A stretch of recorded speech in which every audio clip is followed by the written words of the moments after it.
Hello and welcome to PM Express Personality Profile. My name is Nana Ansakwa, and you may be wondering, what am I doing at the Dominion University College? Well, I'm here to talk to a guy that you've all missed. You haven't seen him in the media for a while. Once upon a time, he was a chief executive officer for the Commonwealth Telecommunication Organization, and now he's here. You want to know who I'm talking to? Stay tuned. Be right back after the break.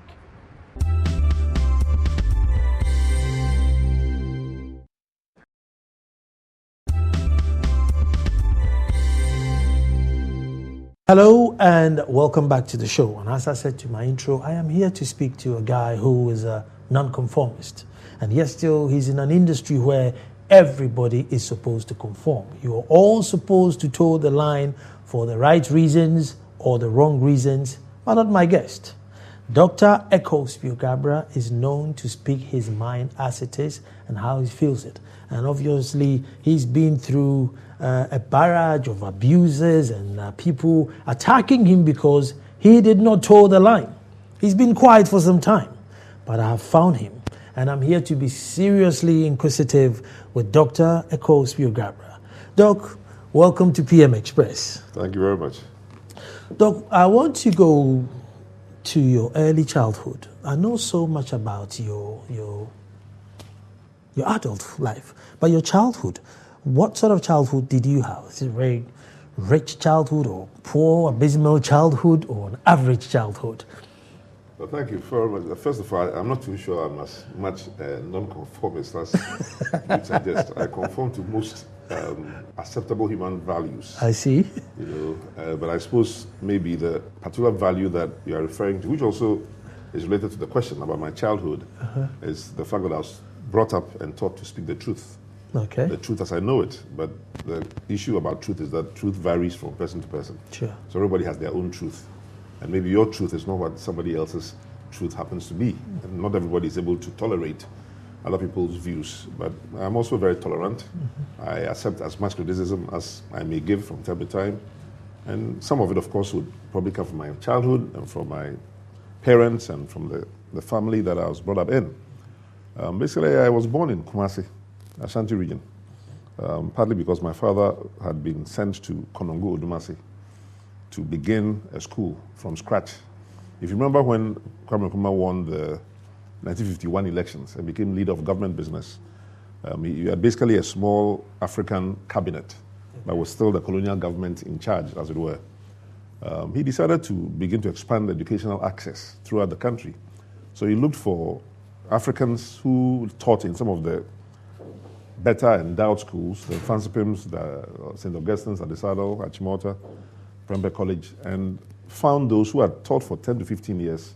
So they had enough experience, but they're not likely to become headmasters for another maybe 5 years or 10 years. And so as an incentive, he offered them immediate headmastership of non-existent schools. And my father happened to be one of those who was sent to a non-existent school. Okay. Total bush, not a single cement block, and said, start a school. You are the first employee. There's no driver, there's no messenger, there's no secretary, there are no teachers. Start a school. So that was Konongo, and that's how Konongo Udumasi started. And so my mother was with him in Konongo Udumasi and she was a midwife. So the building that they rented, actually is now a police station, but it was probably the biggest building at the time in the town. So they were running, we were staying at the top of the building, in the bedrooms, and at the ground floor, my mother had a little midwifery practice. And indeed, the school started there with the first 1 or 2, 3 students. And then he built a shed in the back and increased it to 6 or 10, and then it became 20 until he started putting some cement blocks in the place which is now known as Konongo Udumasi Secondary School, KOS, where very famous people have come from. Former, minister of Ashanti region, former minister of finance who died under the NPP government, and many other very, brilliant people. I believe the central bank governor, Dr. Wampa, probably, I understand, also went to that school. So it was during that period that my own mother, who was delivering thousands of babies, got pregnant herself. And nobody could deliver me from her in that town. So she was rushed to Okonfanochi Hospital in Kumasi, where I was delivered. So I basically grew up in the house of a midwife and a school teacher, headmaster. And as a result, I think they did their best to inculcate in me the values that they were conveying to other people as teachers, teaching them to study hard, to learn the truth, to speak the truth, to protect values that our ancestors have held all these years. They were Christians, so I was also brought up in a Christian environment in Anglican church. And my father and his father had all played very important roles, and my mother's side as well, in contributing to church. You see plaques of their names in some church buildings in the Cape Coast and Secondary area. So I grew up with all that knowledge and that sense of a family that wasn't rich but was comfortable, but had been devoted to public service. So my father, as somebody who could go and start a school in the bush, obviously on behalf of the people of Ghana, when you grow up with such a father, this is a man who's willing to dedicate his life to the people. He didn't live for himself. Indeed, when he died, he didn't have very much to leave behind. So I've grown up in that. Oh, he left a lot. He left Konongo Dumasi. Yes, I'm talking about material wealth as people expect in terms of houses and properties. In fact, he had to be convinced and persuaded to build even a house for himself. He could afford one, but he felt that Kwame Nkrumah, who was his boss and was his idol, hadn't built a house in Ghana. So he had no right to also own a house. So by the time he retired, he had no house. And a lot of people had to convince him to struggle. Barclays bank manager swore he had saved money for years. Came and told me, your father doesn't want to come and get a loan. We have been trying to get him to come and get a loan to build a house, but he's not coming. What's wrong with him? But he was not very materialistic. He felt that life wasn't about the money you made or how many cars you drove. And Nkrumah, of course, made him ambassador to Tunisia, to Czechoslovakia, Hungary, and Poland. After it became clear to Nkrumah that after being Konongo Dumasi school headmaster, he was then invited after independence, 1957, to become the first African to be deputy director of what is now GBC, Ghana Broadcasting Corporation, then known as GBS, Ghana Broadcasting System. And his boss was one Miller. I believe David was his first name, but Mr. Miller, the white man, was the director of GBC, now called Director General. And my father was number 2. So it was assumed by everybody that when the white man left, my father would inherit the position. But that's when politics had come into Ghana, and people undermined him, and others went and said different things, and so somebody else got the job. So I'm not going to put the blame on the person who got the job. I think he was also a distinguished person, but he was a junior to my father. He was the director of engineering at the time. So there was a question, later on Nkrumah heard about it, he was a little disappointed because he knew my father should have gotten the job, but he was not really the one paying attention to the details. So he decided to compensate my father by making him an ambassador to Czechoslovakia and Poland and Hungary eventually. And did you travel along with him when he was? Well, that's another unique part of my upbringing in the sense that at that time it's a long story, but I ended up going to school when I was 3 years old because my sister, who was 5 years old, was about to go to primary school. And I had been playing with her for 3 years. So she was the only person I knew in the house. And I wasn't going to let her go alone to wherever she was going. They dressed her up in uniform, and I was sitting at home in my usual underwear or whatever. And my sister was going somewhere, and I said, what else? She said, she's going to school. I said, well, I don't know what this school is, but I want to go wherever she's going. He said, no, you're not old enough to go. You have to put your hand over your ears, and my hand, of course, could probably just get to the top of my head at that age. So I didn't qualify to go. But since my father was the headmaster of a secondary school, and the primary school head teacher would be his young or small boy in town, he was able to, impress upon the head teacher of the primary school that he should allow me to also come and just sit in the class in the corner somewhere because I was crying in the house all day for not being allowed to go to school with my sister.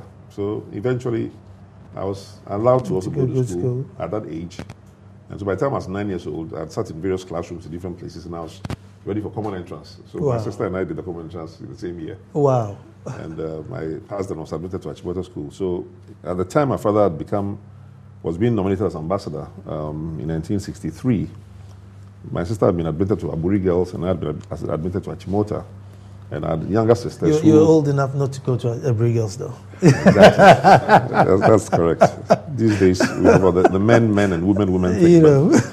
Fortunately, so my father had to decide what to do with me and my sister. And he decided to let us stay with an uncle who was living on the University of Ghana campus while he took my younger sisters with him to Tunis. How many siblings to go? Well, I started off with, my father had 2 other children before he married my mother.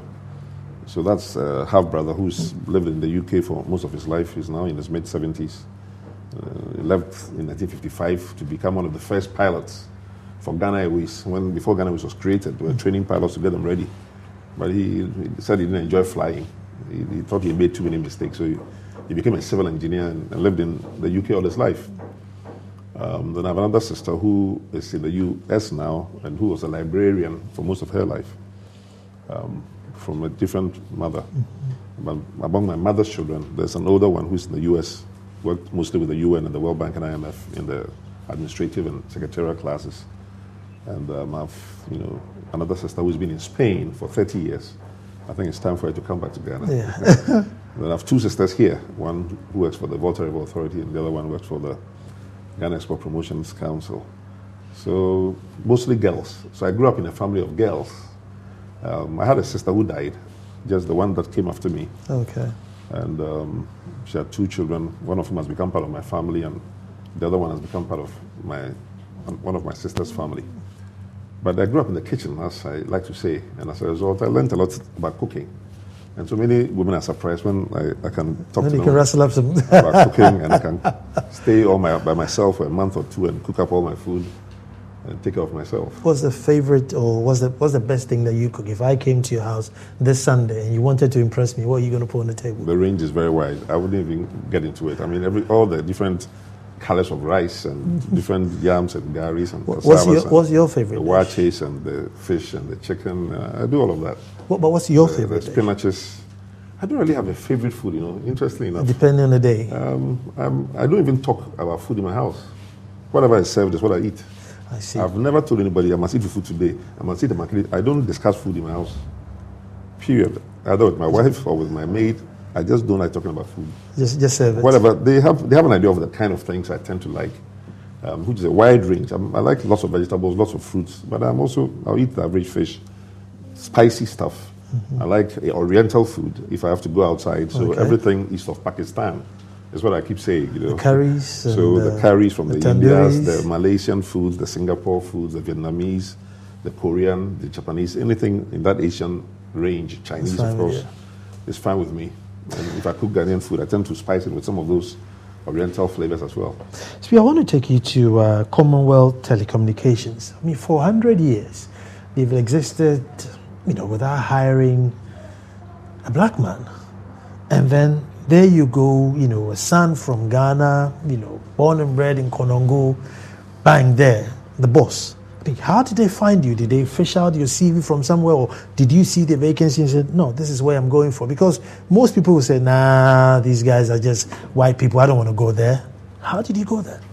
Well, that's interesting. Actually, God had a lot to do with it, because I was working right here in this Action Chapel in the early 2000s after we lost power as NDC. Mm-hmm. And the Archbishop here, Nicholas Duncan Williams, invited me to first be a consultant to the church, offer them various advice on management issues, HR, accounting and finance, budgeting and planning, and then eventually asked me to be the chief of staff.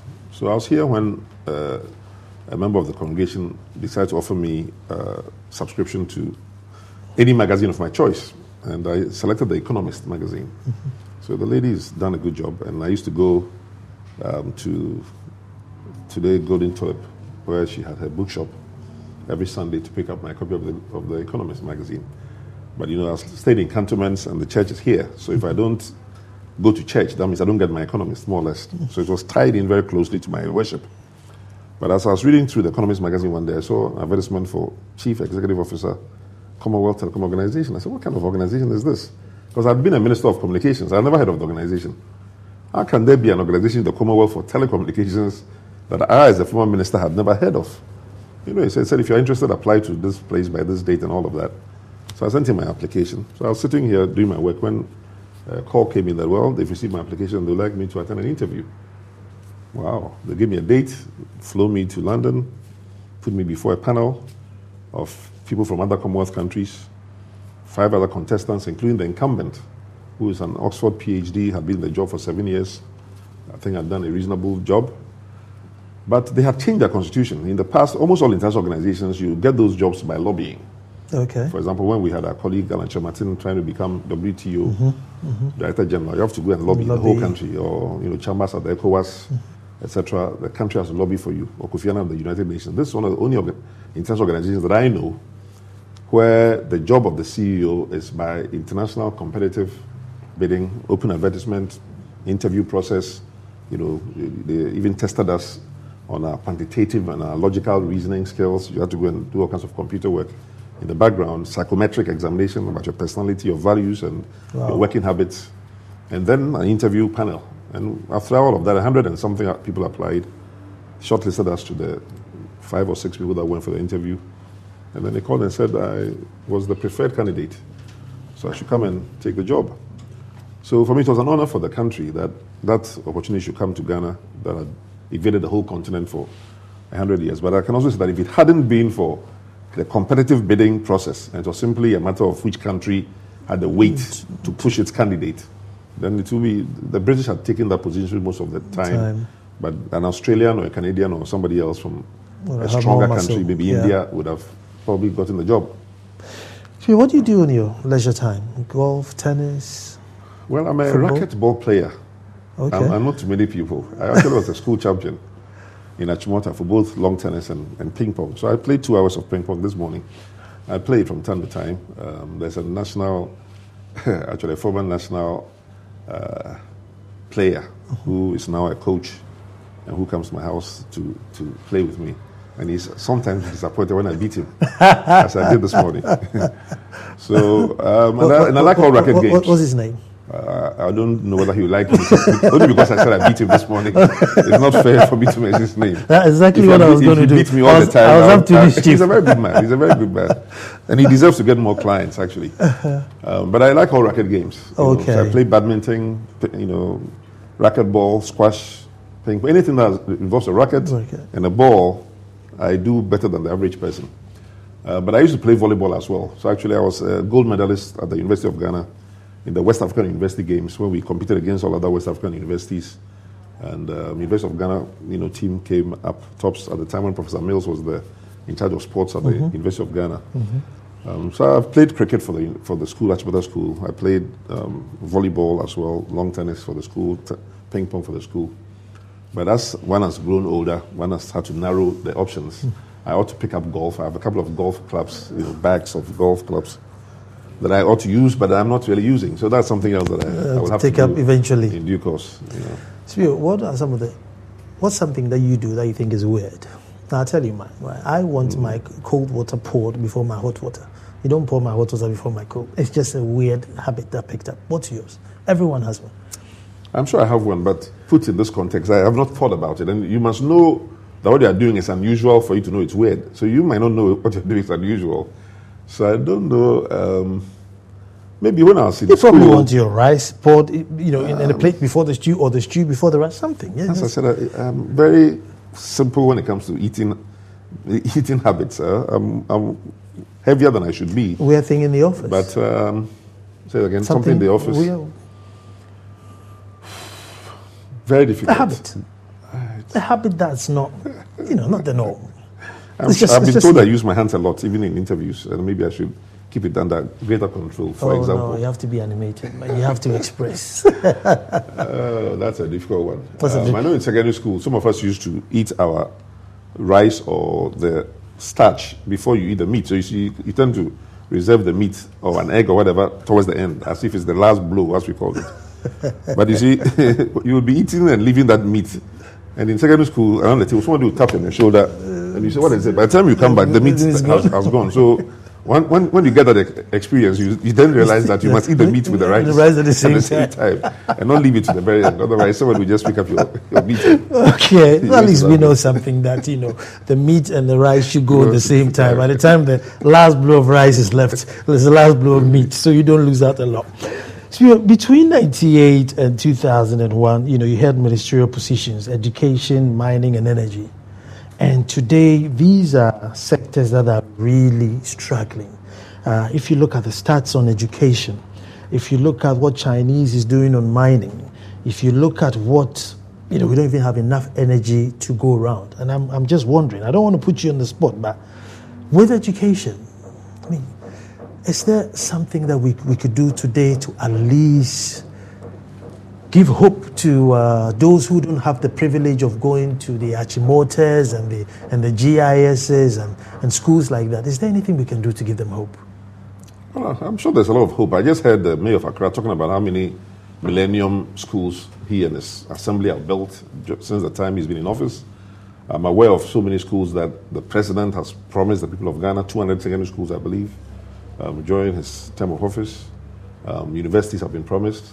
I think at least one for the eastern region. I think the Volta region one was, and Bonga Hafu were started under the Mills administration. So I think all governments make a genuine effort to improve access, at least through infrastructure. What I've had to comment on recently is about the content of education. It's good enough to have a lot of buildings that people can go in, and school feeding programs and buses and textbooks, but we've gotten to a stage where we must now begin to look at what is it really that we are teaching our students, because now that I'm in a university environment and being a university college where I'm president, we are interested in making sure that the students that come into universities actually are taught subjects and given such a rounded education that when they leave with that university degree, they can enter into an office and become immediately productive. Because we are hearing, especially from industry, but also from some public service institutions, that they're not entirely satisfied with the quality of education that is coming out of some universities or some institutions. So there's something to be said about physical infrastructure access, making also laboratories and ICT and IT available to students. But I'm also in my own private capacity, if I may say so, promoting an Africa Business Center for Developing Education, ABCDE, which is a mechanism for allowing all of us who've been through the secondary school system to also go back into the classroom. So it's a massive getting back into the classroom movement. So that everybody who's been a pharmacist and a dentist and an archaeologist and a quantity surveyor who has not really had a chance to go back into Prempeh Secondary School or Pokowari Secondary School or,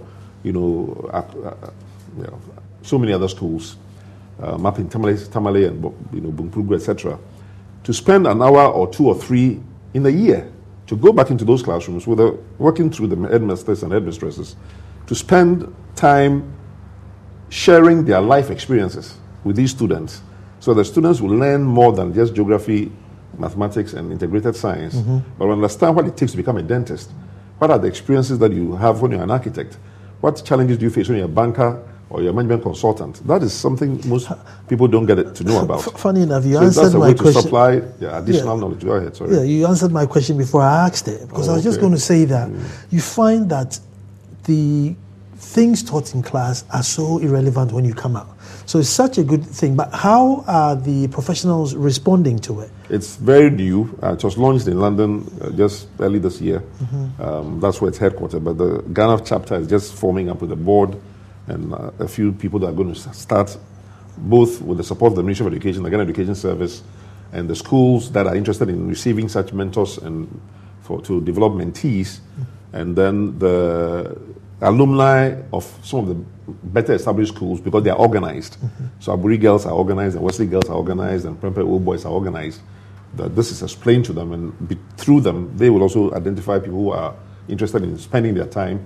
Then there'll be companies that are going to say, look, we at MTN or we at Vodafone or Barclays Bank, we authorize all our employees, our management staff, to support the ABCD by going into any school of their choice. It doesn't have to be the same school you attended, because you may have attended a school in Kumasi but you're now working in Koforidua, or attended a school in Cape Coast but you're now working in Ho. So you just go to a school near where you work and spend an hour or 2 based on the arrangements with the students and go through a certain structured program of sharing your own lifestyle and your own experiences for about 30 minutes, speaking about business entrepreneurship, about ICT in particular, about health, HIV and cancer, and then letting the students also ask some questions, and within an hour or so, you're done. Then if following that, there are particular students who want to become your mentees and establish a more direct, regular relationship by SMS and by email to be seeking advice on things they're doing, then you end up having that kind of partnership relationship between some individuals and the individuals in the school. But as far as the government's role is concerned, I think one of the things we must say when we criticize the educational system, which is okay because we all want things to improve, one way to measure how good the Ghanaian educational system is after people graduate from our senior secondary schools or from our universities, how difficult is it for them to gain admission into any prominent, prestigious institution in the world. And the truth is that Ghanaian students are highly regarded, highly sought after by prominent and prestigious universities in Europe, in Asia. But then they are the few students who got the chance to go to... But they sat in the same classroom and learned the same subjects and more or less did better than others in the same classroom. You see, so I'm talking about people who have had a chance to get certain kinds of education, of which, of course, some will do better than others. But if there are 20-30% of the students, I think the school enrollment figures have also gone up considerably. I can't give you what the latest figures are, but I'm sure the Ministry of Education will probably tell us that we've gone from 40, 50, 60% of students enrolled at different levels of the educational system. So let me take a 90% at the primary school level. And of course, in almost all countries, even in the United States and in Britain, sometimes 40% and sometimes 60% of those finishing secondary school do not go to tertiary institutions. I'll take sometimes a break based on their own choice. Phil, let me take a break here. I knew he was a talkative. I like talkatives. We're coming straight back. Stay tuned. But we're going to go into energy because once upon a time, he was in energy. There's not enough to go around. Has he got a silver bullet? Stay tuned.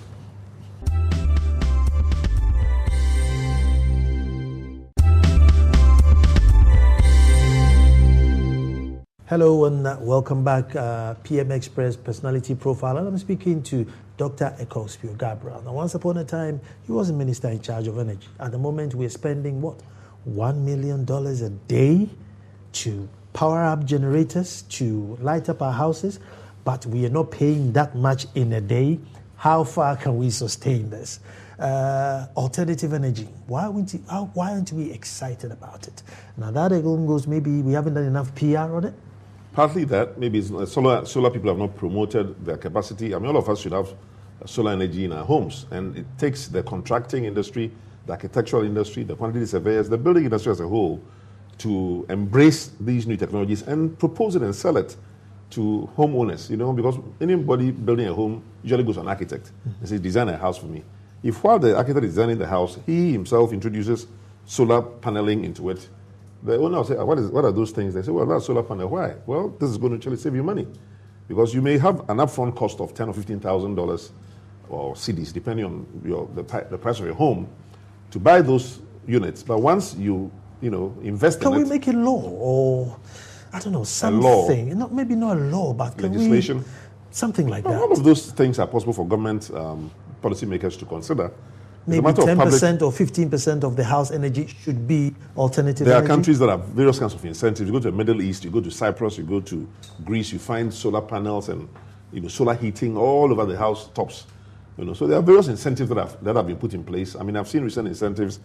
I can't tell you the facts, but I think if you bring an old refrigerator, you probably can get a new one and get some CDs also, taking off 200 CDs or what have you, which the Energy Commission is promoting.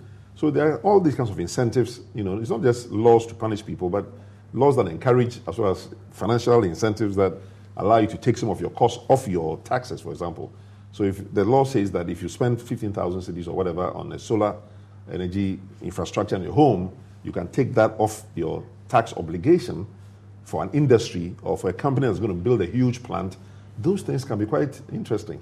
Beyond that is the fact that for many years we just have not been willing to pay what may sound as the proper tariffs. So for those kinds of reasons, many governments have been shy in encouraging Ghanaians to also pay what may be deemed as the realistic price for certain utilities, not just power, but even for water, so that more water can be made available to many people. If you find many homes where people are buying tanks of water every month and you ask them how much they're spending, they themselves realize that if they were to pay the water company half of that amount and get water regularly, they'll be better off than paying for water tanks to come to their home. But if you try to increase the water tariff also, then you get people objecting to it. Let me move to Galamsey because you were in mining before. What is your take on Galamsey? Well, I was in mining as Minister for Mines and Energy for a short period, but also I'm on the board of AngloGold Ashanti.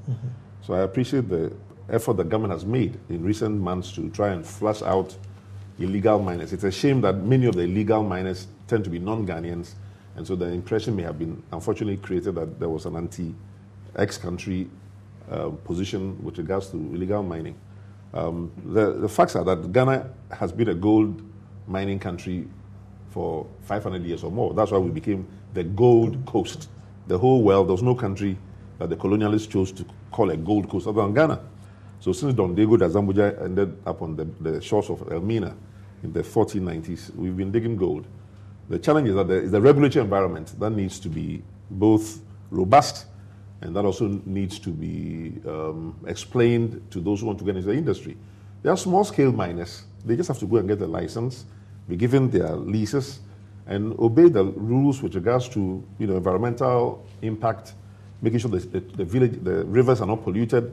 If there are villages and towns that need to be compensated because a company is coming there to do work and to do it. But somehow the message must have been sent to a particular country that Ghana is some kind of El Dorado, where it's a Wild West, where people are riding into the Wild West in the United States and shooting up others and claiming the land and digging up gold and so forth. So that message must have gone to a particular country with a large population who then send their people here to explore it. But now that the situation is, I hope, becoming a little bit more rational, that those bad elements are being flushed out, it's a matter of the police and the political authorities, the district chief executives, municipal assemblies, and the chiefs being more conscious about the national interest rather than their personal interest, because unfortunately this is what is the killer for many aspects of the nation's problems, where people put their personal interest far ahead of the national interest or even the community interest.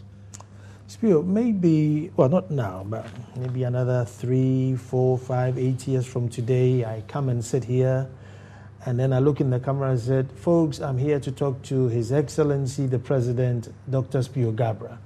Is it ever going to happen? Oh, I don't know how we went from mining to this kind of question. In any case, you call me Ekwow. Ekwow is my first name, but and Spio Garbrah together is my last name. But some people like to call it Spio because it seems to be an easier word. Well, God is, as we've been told by my friend, the existing President John Mahama, is the maker of kings and the maker of leaders. And so right now my leadership role is at Dominion University College, where I'm the president of the university, and I'm trying to attract students to come and study and to achieve their life ambitions. I also work with Action Chapel International as its chief executive. Again, here we are training pastors and supporting them to go out with the word of God and to win souls for Christ. So those are my current passions and my current areas of focus. No, but I want future. Would you? There are a number of prophets in town who have been prophesying things about people's lives. Yes. Maybe if you talk to those people, they will find out what's going on here. They'll be able to give you a better idea about who will do this and who will become what. I'm not in that business, unfortunately. I'm not also among the prophets. That was the case in the days of Saul. So for now, we'll leave it to God. The prophets. For now, we'll leave it to God. But even when I contested for leadership of my party, I'm a public servant at heart. I may have become seen as a politician only because the kind of constitution that we've developed and requires political parties to vie for political power in order to do public service. And that is why some of us have ended up in politics. But at heart, my mindset is that of a public servant, somebody who wants to serve people. So indeed, when I had the opportunity to become a minister, it wasn't about serving myself. And I managed to leave the job that you've mentioned, driving a Volkswagen VW Passat, as my main and sole inheritance from the whole business of being a government minister. But I know there are people who feel that being a minister, being a DC, being a mayor is about how many houses and cars you've acquired and how many lands you've acquired and how many women you've married and all that. But that's the difference between, that's why I took you back my upbringing and being brought up by people with a public service mindset. See, but that leads me to PR, which is your industry. Right. You see, the perception that we've grown up with in Ghana is that every politician is corrupt and every businessman is somewhat a thief. Just in the back of your mind, how did he get all that money? Oh, he's a politician, so all his deals he's doing are fraudulent. Maybe the majority of people in those industries may have those, predilections, or may have those practice their craft in those ways, and therefore the minority who may not conform to that general personality are thrown in with that majority behavior. You are a politician, and I don't see politicians doing enough PR to change that perception. Well, I think Matanamido is a politician as well, or has held various government positions. But I think most Ghanaians are hailing him, in the last few weeks for the effort he's made to recover money for all of us Ghanaians. So you will have some people in politics who are there for themselves. But for what he went through, he even had to lose his job. The challenge is that it's not easy for the average Ghanaian to know, among the 100 leading politicians in Ghana, which of them are truly there to serve them and which of them are there to, make money for themselves and their families. It's not always that easy. But I hope that after people have even left office and they've seen those who managed to acquire certain kinds of properties for themselves and their families and had all kinds of projects and hotels here and there, they can tell who came in for that purpose and those who came to serve. It may be difficult beforehand, but I hope it is not that difficult afterwards. And even while people are acquiring these assets, you do hear of rumors from time to time, and the politician will usually be denying that what is being said is true, and maybe some of the journalists don't, pursue the investigations adequately, or unfortunately, some also may be compromised financially and then keep quiet. And many of these cases also don't go to the Commission of Human Rights or other investigative bodies for us to have clarity. So unfortunately, for a long time to come, whether in the United States, whether in Italy, where Berlusconi was under investigation for a long time, whether it's in France or the UK, or sometimes you hear about the Japanese, official, somebody has been found guilty of something and he resigns, or Chinese, a senior official has been sentenced even to death. It will be difficult in this environment because people make their monies in various different ways, and it's not always easy to prove who has misbehaved. But I think as we continue to look for better and better leaders, and not just political leaders, we need good leaders in all aspects of our society. We need them in the media, we need them in the universities, we need them in the churches, we need them in the world of business, and we need them in civic society. So it's good that a number of universities, including our university itself, is teaching leadership as a course for students to understand what are the challenges that face leaders, why some people become leaders and others don't become leaders, what we should look for in our leadership, and how we all as Ghanaians can continue to examine our leaders through the parliamentary vetting process, for example, which often people will say is not as rigorous or as robust as it is in some countries. Well, let me go to the work of investigative journalists. Let me go to vetting, because I think you're the only minister who failed your first vetting, and you didn't take it, down. You went back, came back in a couple of weeks, and then went through your vetting. Well, failing the vetting may be the wrong word, only because those who are not there and who are too young may think I did not do well at the vetting. Sure. On the contrary, if I remember the lengthy commentary made by the Chronicle at the time, edited by Kofi Kumson, I think his view at the time was that, and that was his view, that I probably was the best candidate that went through the vetting of that period. And so the challenge, I think, for Ghanaians to ask themselves is that why would somebody who was deemed by many people, including a leading editor at the time, to have been possibly the best candidate in the vetting of a number of ministers, somehow be denied the chance to serve his country? I think it's a question that maybe one day we shall put in our memoirs, among other things. I won't get into too much detail here. But it's good that at least there was an attempt to maintain the integrity of the Constitution. And as you said, I didn't take it personally. I think it was a loss for all of us, including all Ghanaians, if people are good and can help and are not allowed to serve the nation. But the President of the Republic, who knew the facts, President John Rawlings, the very next year did me a great honor, which I don't think has been publicly revealed. And so maybe I should do that on this show. Please. And I don't know whether he's done that for other people, so I can't say it was the first time he did it. But he did me the honor of inviting me and asking me that it's now time to appoint ambassadors and high commissioners. And of the two most important ambassadorial positions that were available, being either high commissioner to the United Kingdom or ambassador to the United States, which would I like? Wow. I should choose. I don't think most people get the chance to.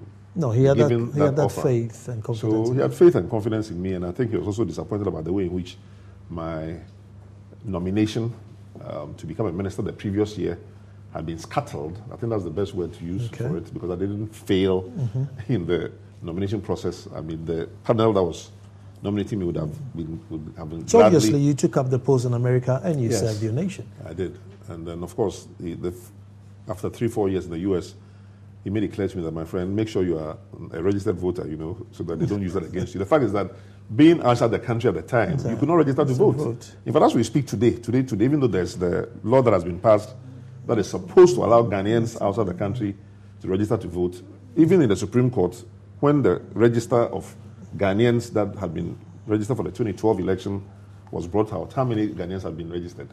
So even today, 20 years after the incident that occurred that made it impossible for me to serve my country, Ghanaians outside are still not being registered to vote. And that was used against me to prevent me from serving the country. That's why I said I did not really fail the nomination, but the structure at the time and the process at the time, and even now, still makes it difficult for Ghanaians that are resident outside the country and who, for whatever reason, are unable to come in to register at the time of an election to also become public servants serving in political appointments. Ekwow, the famous Team B statement. Now, I've not made a Team B statement, by the way, but go ahead. Were you misunderstood?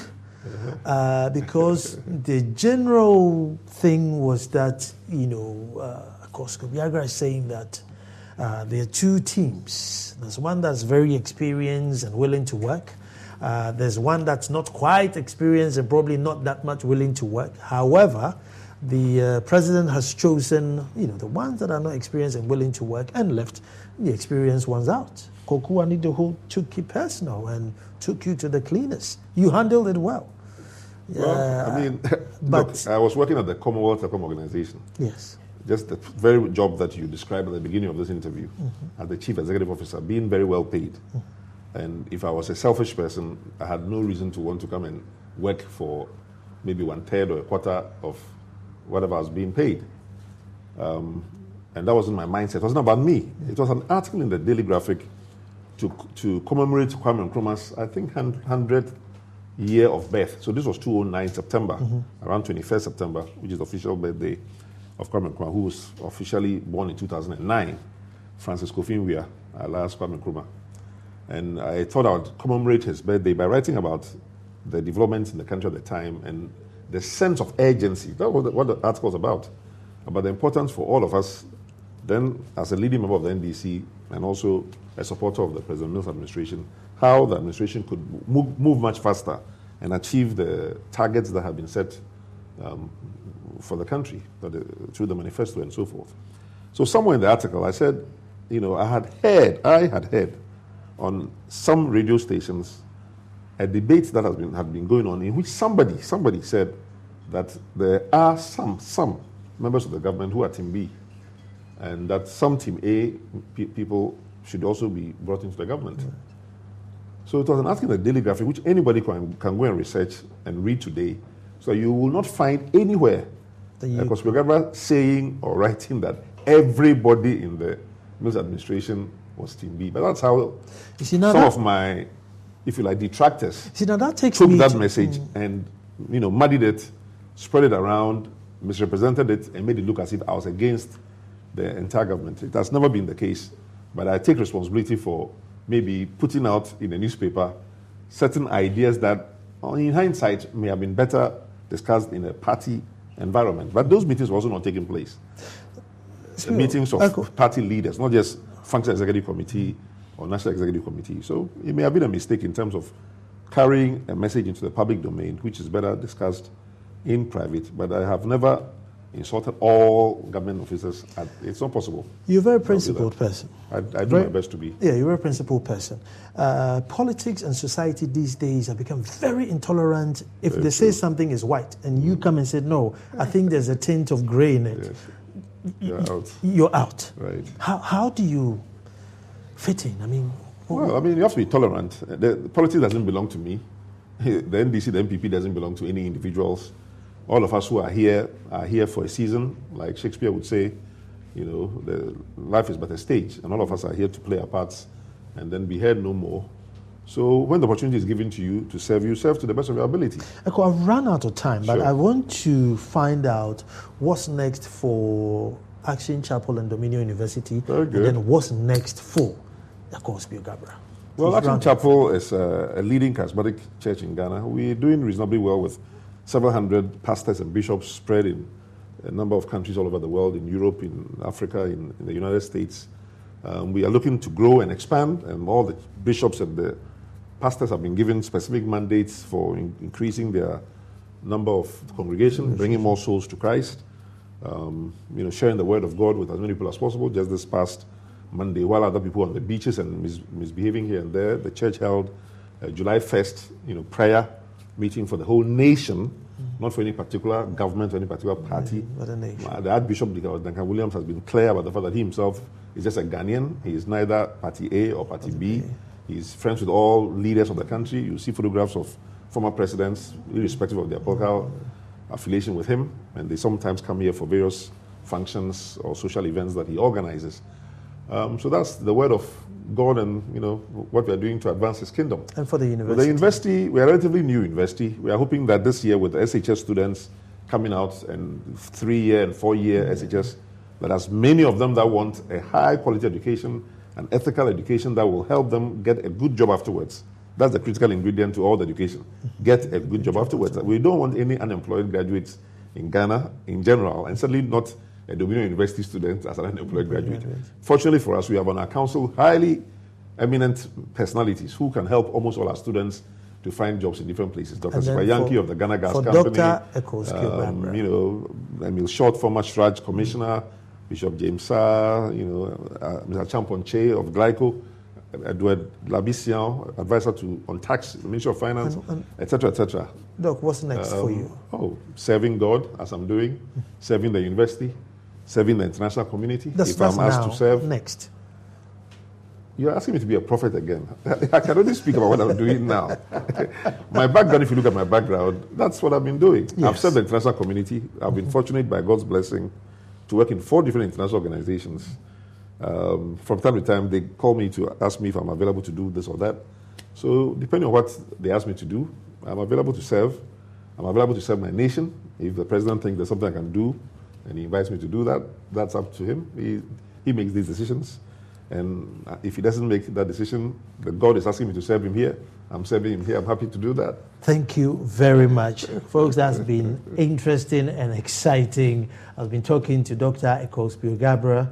Now you know a bit about his life, that his father started Konongo Dumasi Secondary School, and he's been there, he's done it, he's gotten the T-shirt and served his nation and still willing to serve his nation. My name is Nana Ekwow, and you are watching Personality Profile. Thank you very much.